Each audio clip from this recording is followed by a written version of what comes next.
আসসালামু আলাইকুম ওয়া রাহমাতুল্লাহি ওয়া বারাকাতুহু। সবাইকে অগ্রিম রমাদান মোবারক। আর মাত্র 10 দিন আছে কাতার, মানে আজকে তো হচ্ছে কত তারিখ, 18 তারিখ, আর এটা হচ্ছে 28 মাস, মেবি 10 দিন আছে রমাদান। তো সবাইকে রমাদান মোবারক অগ্রিম। আর একটা জিনিস হচ্ছে কাতারে প্রায় মানে অনেক আইটেম এই রমাদান উপলক্ষে মানে কমানো হয়েছে।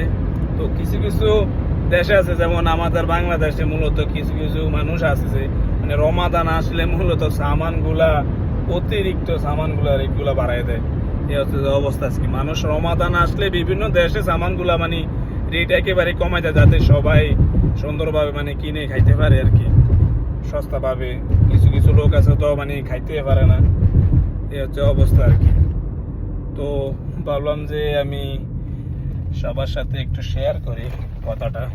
আর আজকে খুব মেঘলা আকাশ, এই যে আপনারা দেখতেছেন, গতকালকেও বৃষ্টি হয়েছিল কিছু কিছু জায়গায়, আজকেও মেবি বৃষ্টি হবে একটু পরে। এই যে খুবই সুন্দর লাগতেছে, কিন্তু অতিরিক্ত বৃষ্টি হলে আবার ঝামেলা।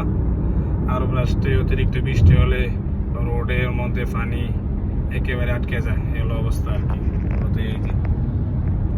পুরাই মানে আকাশ মনে হচ্ছে একটু পরে বৃষ্টি চলে আসবে আর কি। তো সবাই ভালো থাকবেন, সুস্থ থাকবেন, আল্লাহ হাফেজ।